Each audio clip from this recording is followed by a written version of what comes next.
My name's Julie, and life has been really tough lately. Just 5 months ago, I walked away from what I thought was my forever love story. On top of that, my grandma is slowly losing herself to dementia, and it feels like everything is closing in on me. I was at work in the local library, trying to focus on putting books back on the shelves, but my mind was far away, thinking about Grandma.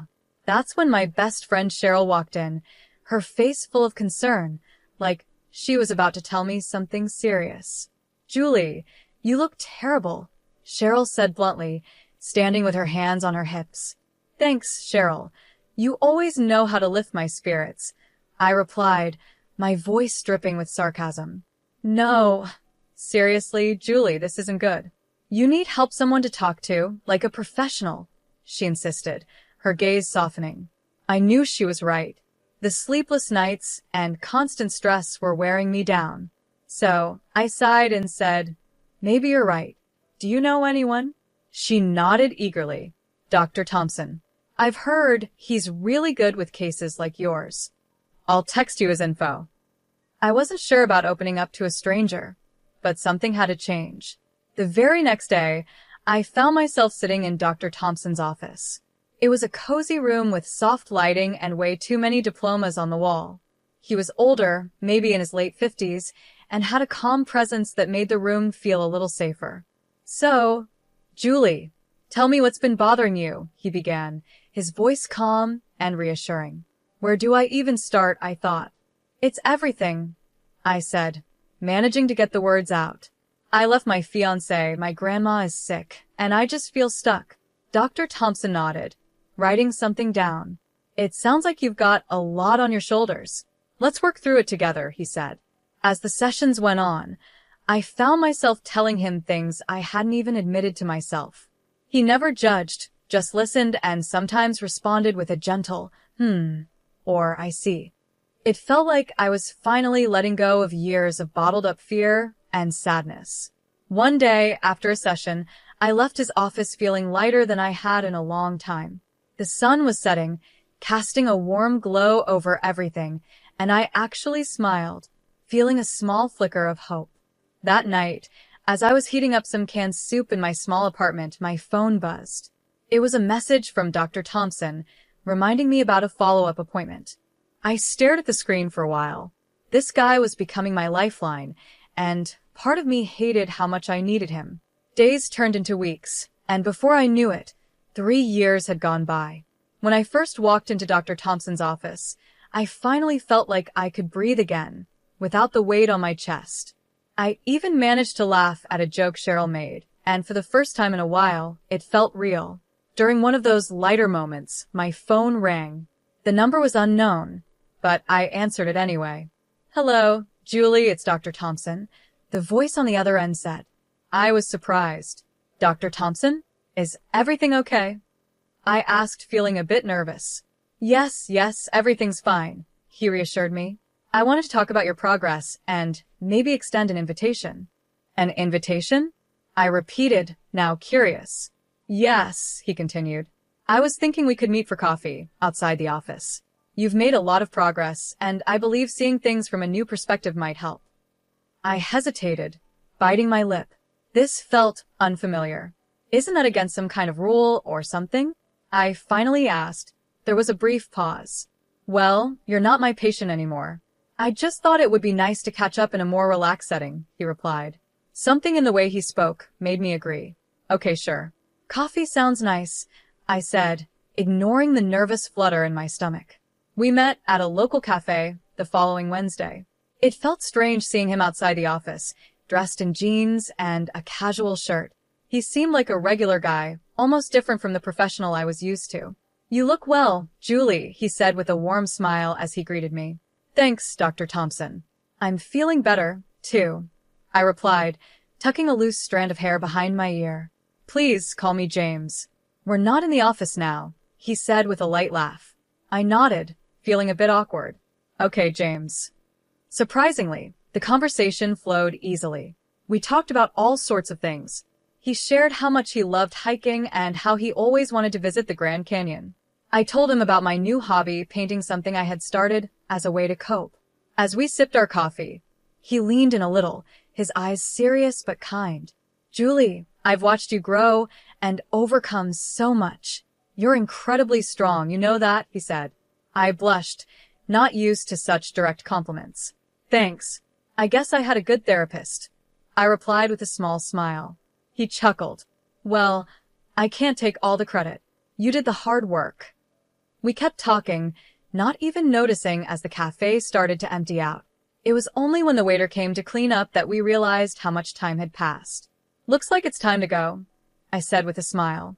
I felt a twinge of disappointment as I said goodbye. James stood up and offered his hand to help me. Julie, I've enjoyed this more than I thought I would. Would you like to do this again? Maybe dinner next time?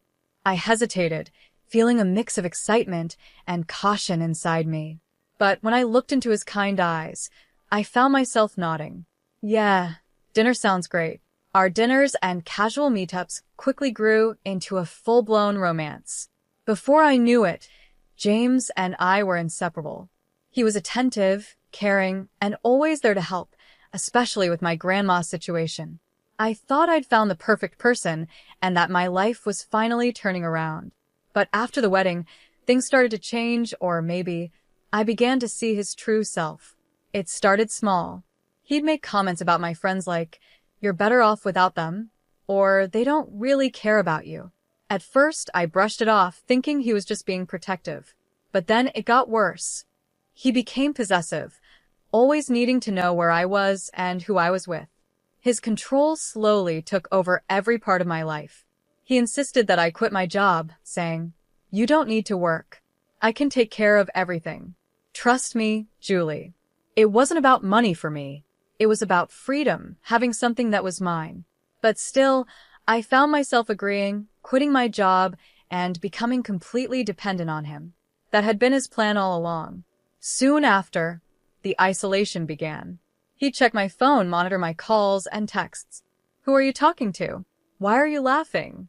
Tell me," he demanded, his eyes wild with a frightening intensity. "It's just Cheryl. You know her." I'd stutter, feeling like a child caught in a lie. "Cheryl, huh? She's no good for you.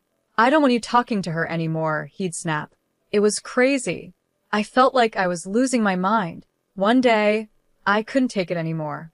I confronted him, my voice trembling but loud. "I can't do this, James. I can't live like you're my jailer. I need my life back." He just laughed a cold, heartless sound that echoed through the house. "Your life, Julie? Your life is with me now. And if you even think about leaving, what about your grandma? Without me, she's out on the streets. Remember that." I was trapped. Every time I thought about standing up to him or leaving, the image of my sweet, confused grandma being thrown out of her care facility stopped me in my tracks. I was trapped in a web he had carefully created. Every move he made was designed to keep me under his control. The only peace I found was at night, when I could cry silently in bed, without him noticing. I'd lie there, the man I once loved snoring next to me, wondering how I ended up in this nightmare. How did the kind, caring man I married turn into such a monster? Looking back, I realized the signs were there all along: his need to control me, his disregard for my friends, and his push for me to quit my job. But I was blind, desperate for love, and now I was paying the price. I knew I had to do something. I couldn't keep living like this, or rather, barely living. But every time I thought about standing up to him, his threats about my grandmother stopped me in my tracks. It was a vicious cycle: fear, control, and complete hopelessness. I felt like I was fading, like a ghost in my own life. The independent, lively woman I once was had disappeared, replaced by someone who flinched at his voice and jumped whenever a door slammed. Our home felt more like a prison, with James as the warden, and his rules were the chains that kept me there. One evening, as we sat in what was supposed to be our cozy living room, the tension was unbearable. I tried to make myself small, hoping he wouldn't notice me, but it was no use. He was like a storm, ready to explode. "Why don't you ever look at me when I'm talking to you?" James snapped, his eyes narrow and angry. I flinched. "I'm sorry. I was just thinking about something." I stammered. "Always thinking, always in your head." he said, his voice growing louder. You're here with me. Remember that I'm your husband. His voice rose to a shout, and I quickly nodded, mumbling apologies, trying to calm him down. But it was no use. He was already in one of his moods, and there was no stopping him. You know what? I've had enough of your attitude. You need to learn, he said coldly, his voice calculated. Before I could react, he grabbed my arm, his fingers digging painfully into my skin. James, please, you're hurting me, I cried, fear washing over me. He dragged me toward the small storage room, the one place I feared most in the house. It was dark, with no windows, a tiny box of a room. Maybe some time in the dark will teach you to appreciate what you have, he hissed, shoving me inside. I stumbled, hitting the cold floor as he slammed the door, leaving me in complete darkness. My heart pounded, panic rising in my chest. I had always been terrified of the dark, and now I was trapped in it, alone and terrified. I once told James about my fear of the dark back when I thought he cared. James, please let me out. I'm scared of the dark, remember? I yelled, my voice shaking. His cruel laughter was the last thing I heard before his footsteps faded away. I was left alone, trapped in the darkness, the weight of my situation pressing down on me. I curled up in a corner, my body trembling as I cried. Time passed, but I couldn't tell how long it felt like forever. Every little creak and sound from the house made me jump, my mind creating monsters in the shadows. But the real monster was just outside the door, the man I had married. Finally, the door creaked open, a sliver of light breaking through the darkness. Have we learned our lesson? James's voice was full of mockery. I couldn't speak or even look at him. I just nodded, desperate to get out of that room. He pulled me up, his grip still firm, but not as painful. Good. Remember this feeling, Julie. Remember who's in charge here, he said coldly. As I stumbled back to the living room, my legs weak and my eyes struggling to adjust to the light, a deep sense of shame washed over me. How had I let it come to this? How had I become so weak, so controlled? But underneath the shame and fear, something else stirred anger. I was angry at him for treating me this way, but I was also angry at myself for allowing it. That dark room was a wake-up call. I couldn't live like this anymore. I couldn't let him crush the last bit of who I was. Amidst all the darkness in my life, a tiny spark of hope appeared. I found out I was pregnant. As I held the positive test in my hands, a wave of emotions rushed over me. Fear, uncertainty, but also a fierce, protective love. I hoped that maybe this baby would change things, maybe even soften James, bringing back the man I once loved. With my heart racing, I approached him that evening. James, I have something to tell you. We're going to have a baby. His reaction was immediate and terrifying. His face twisted, not with joy, but with anger. A baby? No, that's not happening, Julie. I stepped back, his harsh words cutting deep. But it's our child, I said, trying to plead with him. Maybe this could change things, make them better. He didn't care. His voice was cold as he spat out. No, Julie, it's going to change nothing. You're going to get rid of it. I felt a sudden surge of defiance rise up inside me. No, I won't do that. This child is part of me. In a rage, he grabbed my arm, his fingers digging into my skin painfully. You don't understand, do you? You're mine. Everything you have is mine, your fears, your body, your future. I struggled, but James was too strong. James, please let me go. I begged, but he didn't listen. Instead, he dragged me to a small locked room at the back of the house, the one place I avoided at all costs. The room was dark, damp, and full of spiders, my worst fear. With a rough shove, he pushed me inside, and the door slammed shut behind me. The sound of the lock clicking felt like the end. My heart raced as I heard the spiders moving in the darkness. I was trapped, the tiny space closing in on me, and the terror of the spiders taking over. Let's see how long your maternal instincts last now, James taunted from the other side of the door. I screamed and pounded on the door, but it was no use. Hours passed in that dark, horrifying room, and my mind raced with fear for both myself and my unborn child. How could I bring a baby into this nightmare? Finally, the door opened, and James's silhouette appeared in the doorway, a smirk on his face. Well, have you thought it over? Are you ready to get rid of the problem now? I was weak, terrified, but still determined. Through my tears, I whispered, "No, that small act of defiance cost me. He left me there even longer, the spiders my only company." The last thing I remember was collapsing to the floor and fainting. When I woke up, I was in a hospital room, surrounded by the sterile white walls and the beeping of machines. I felt disoriented at first, but then the memories came rushing back. James, the spiders, the darkness. A shiver ran through me. But beneath all the fear, something else stirred, a fierce protective love for the tiny life growing inside me.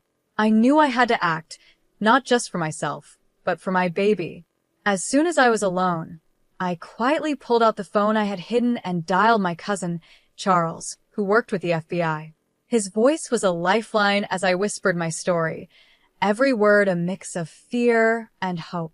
"Charles, it's Julie. I need help." "It's James." My voice cracked, the reality of everything threatening to overwhelm me. "Julie, slow down. Tell me everything," Charles said, his voice calm and steady. I told him everything, each word lifting a little of the weight off my shoulders. His responses were professional, but I could hear the anger underneath. "Julie, listen to me. I'm going to help you. We're going to get you out of there, but you need to stay strong just a little longer." "Can you do that?" he asked. I nodded into the phone, making a silent promise to myself and my baby that I would hold on just a little longer. "I can, Charles. I have to," I whispered. "Good. I'm going to make some calls. We'll act fast." "Just hang tight and don't do anything to make him suspicious," Charles instructed. I agreed, holding on to the fragile lifeline of the plan he was forming. The rest of my hospital stay felt like a blur, doctor coming in and out, whispered phone calls, and every minute stretching into what felt like forever as I waited to be released. When the day finally came for me to go home, a heavy dread settled over me. The house, which once felt like a place of love and safety, now loomed like a monster.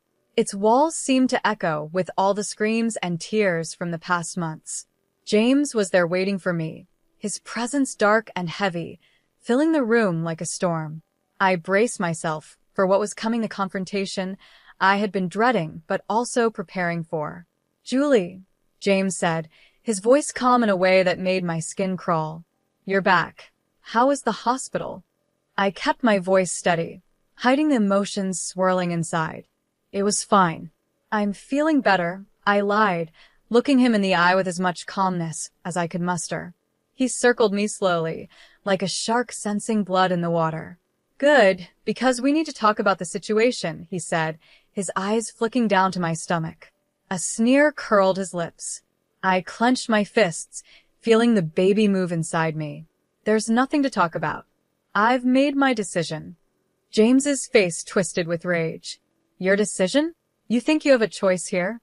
I swallowed hard, but stood firm. "Yes, I do. This is my body, my child. I won't let you control me anymore." He let out a cold, humorless laugh. "Oh, Julie, you never learn, do you? I always have control. Always. But this time was different. I had a plan, a lifeline. I just needed to bide my time and play along until I could make my escape." "I'm tired, James. I'm going to bed," I said, turning to leave the room. He grabbed my arm, his grip tight like iron. "You're not going anywhere until we settle this." Just then, the front door burst open with a loud bang that echoed through the house.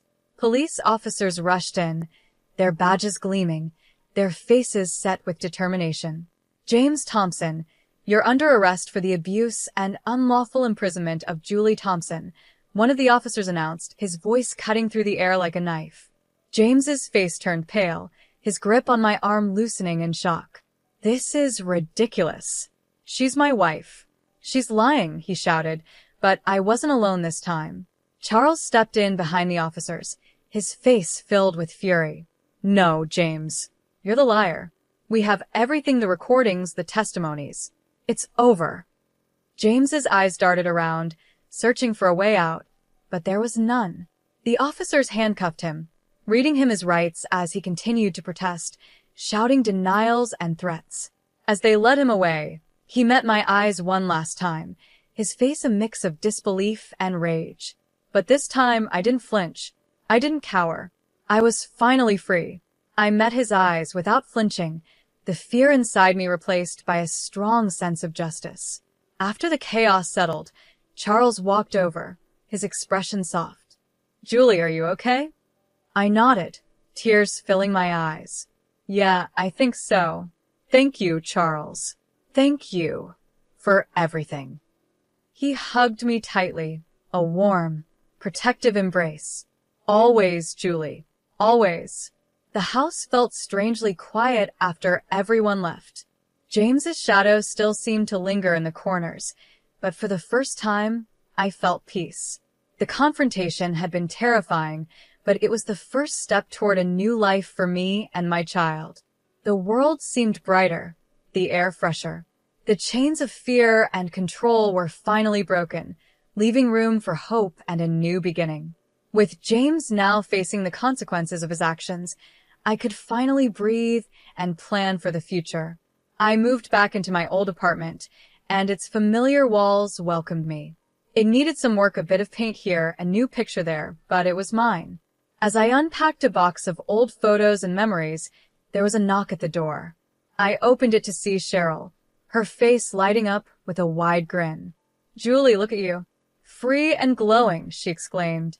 I laughed, the sound light and real. Cheryl, come in. "I've missed you." We sat down, surrounded by half-unpacked boxes, with a pot of coffee between us. "So, what's the plan now?" Cheryl asked, her eyes bright with excitement. I took a deep breath, feeling the weight of her question. "First, I'm going back to work. I need to find my footing again. Then, I'll focus on being the best mom I can be." Cheryl reached over and squeezed my hand. "You're going to be amazing, Julie. And if you need anything, you know I'm always here, right?" I nodded, the lump in my throat making it hard to speak. "I know, Cheryl. Thank you." As days turned into weeks, I found a rhythm in my new life. I returned to work at the library, where the books and quiet gave me comfort. My coworkers welcomed me back with open arms, their support reminding me that I wasn't alone. My pregnancy continued, and each doctor's visit brought a mix of nerves and excitement. Then, on a cool autumn morning, my son was born. Holding him in my arms, everything else faded away. He was perfect, a tiny beacon of hope and love.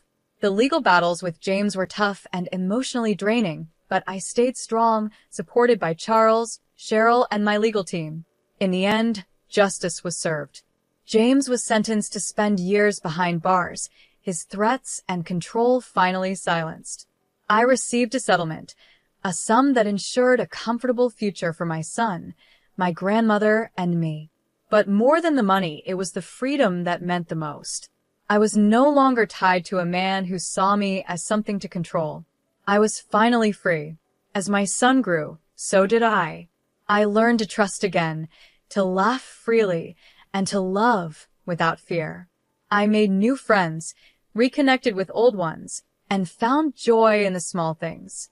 One day, as I watched my son playing in the park, a thought crossed my mind. "We did it, little one. We're really doing it," I whispered, tears of happiness filling my eyes. He looked up at me, his little face lighting up with a big smile, and in that moment, everything felt perfect.